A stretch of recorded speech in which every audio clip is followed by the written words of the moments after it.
Voltamos com Ação Nacional, hoje um assunto muito bom de se debater, muito pertinente, educação inclusiva na pandemia. E no primeiro bloco nós falamos de tudo, ou muita coisa, né, sobre essa educação inclusiva, mas não citamos a situação da pandemia que desde março praticamente aqui no Brasil ela se estabeleceu e, meu Deus, não quer ir embora, né? Pelo amor. Mas vamos lá. Meninas, eu gostaria que vocês falassem sobre esse momento, né, da pandemia, a educação inclusiva neste período, as adaptações até no dia a dia profissional, como que vocês fizeram, como que está sendo esse contato agora, esse período pandêmico que não custa, que está custando a ir embora. Eu acho assim, a gente precisa dividir muito bem uma dificuldade escolar de um transtorno de aprendizagem.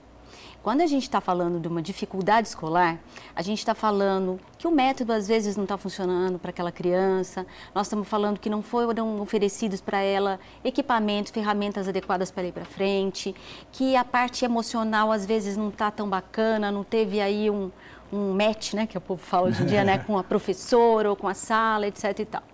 Conta para mim. Qual criança hoje em dia não está com dificuldade escolar? E qual professor não está com dificuldade escolar? O professor, né? Eu acho que principalmente porque ele teve que adaptar não só a lecionar, As ferramentas tiveram que mudar de um dia para o outro, poucas pessoas estavam tão preparadas para essa mudança radical, desde internet, de ter uma internet boa na sua casa, desde você ter um computador bom na sua casa. E a gente tem que pensar também na criança.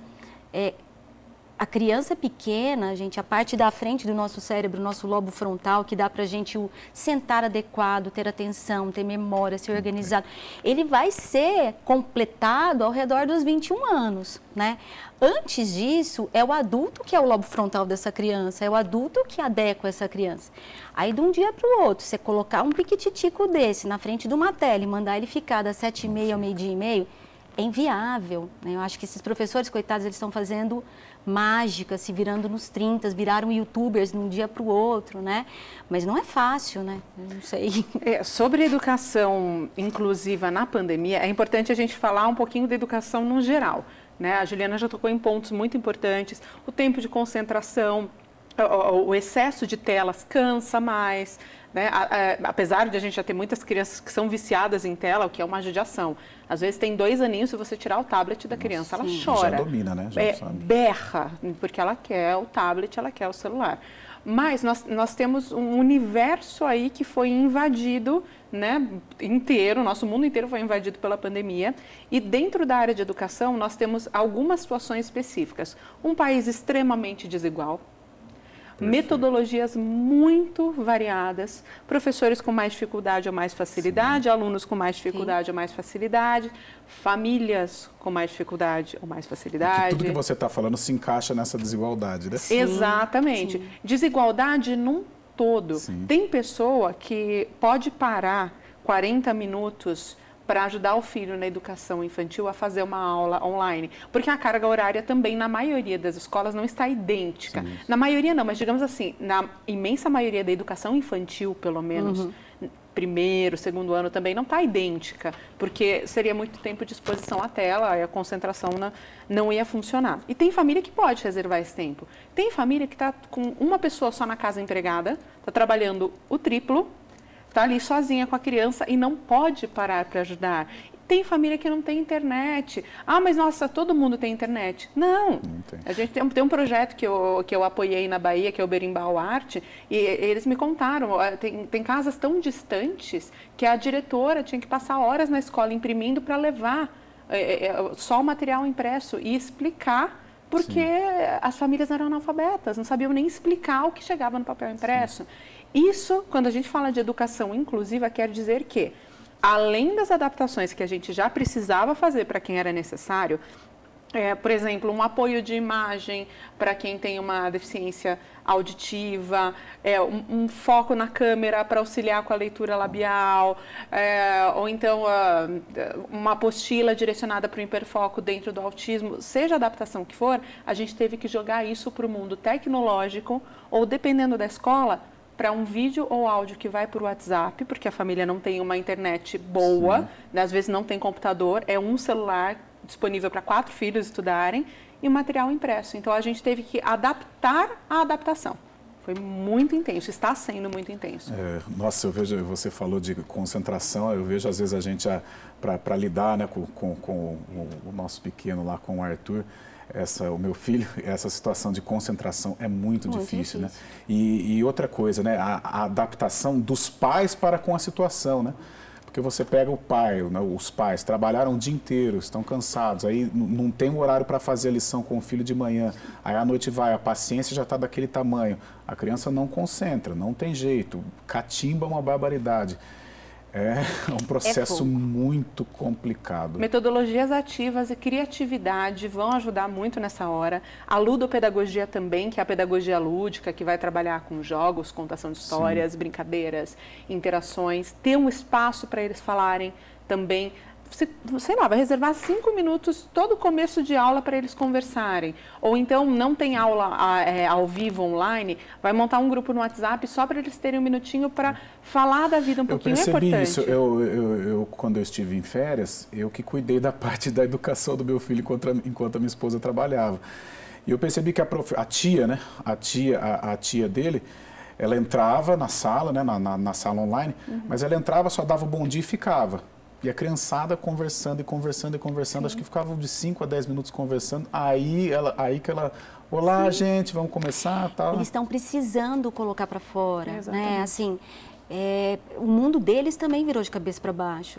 Eles estavam na escola, eles estavam gastando energia, eles estavam tendo ali o que é de mais rico na infância, que é o contato social, né, que é o partilhar conhecimento, partilhar brinquedo, e de repente, de um dia para o outro, nem o vô e a avó podia ver mais. Então, é um sofrimento para essa criança, né? Por exemplo, futuramente, o dia a dia a gente sentiu muito, mas futuramente pode ter algum reflexo na criança? Em algumas crianças, eu acho que isso vai depender, diferentes todos nós sairemos, né?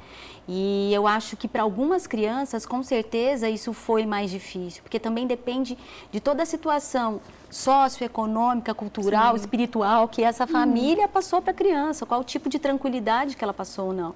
Mas a gente já está vendo muitos adolescentes que não estão querendo sair de casa mais, né, que tem essa certa fobia.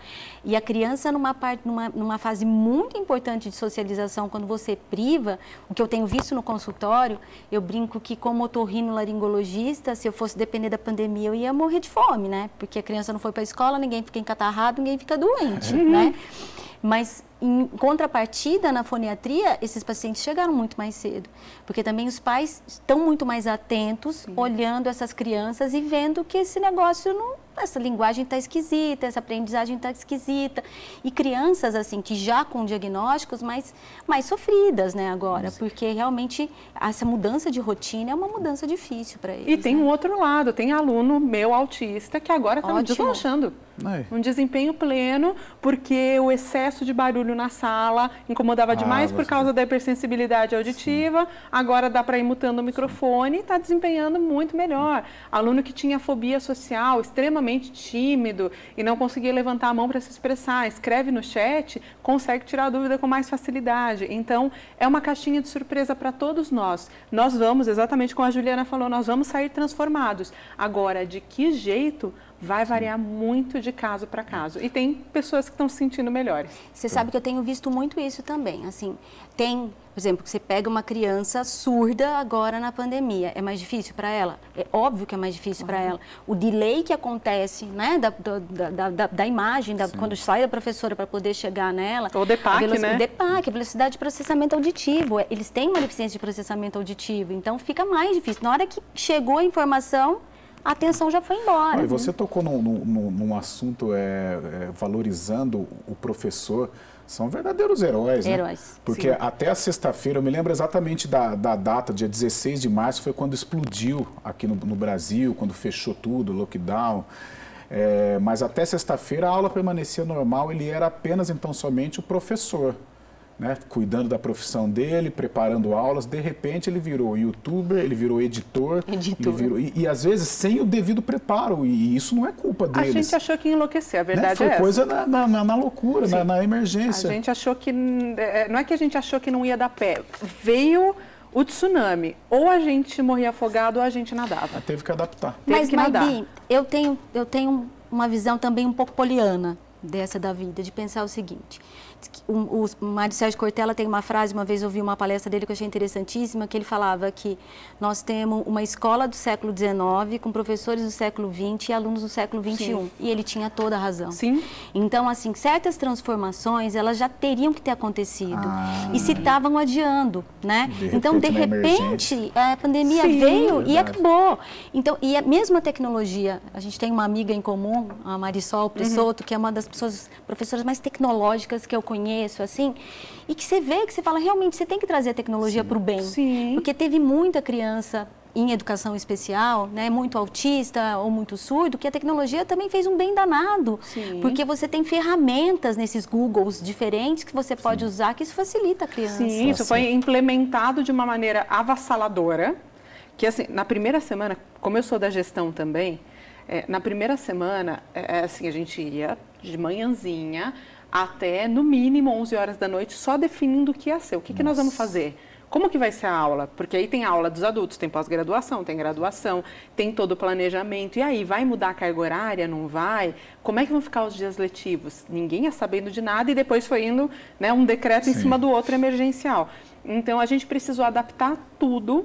Mas a gente aprendeu demais também, né? Então, o professor que nunca usava um vídeo na aula vai usar escolas que também não deixavam, por exemplo, a gente sugeria alfabetização de autista com, sei lá, um aplicativo. Tá. Eu consegui colocar isso. Outras não, outras já deixavam, né? Então, ou então não tinha necessidade de usar aquilo e agora tem, né? Então, vamos criar o que é melhor, vamos adaptar o que é melhor, porque a tecnologia bem usada, ela é excelente. Então, foi um processo, assim, que foi muito acelerado, muito desgastante, sim. Fomos heróis, sim. Mas também trouxe um aprendizado que ninguém nos tira. Essa é a vantagem. Com certeza. Olha só, já foi o segundo bloco com muitos assuntos. Eu vou deixar aqui uma pergunta. Minha diretora, só confirme, essa pergunta aqui é a número 10 que eu vou deixar para a volta do terceiro bloco.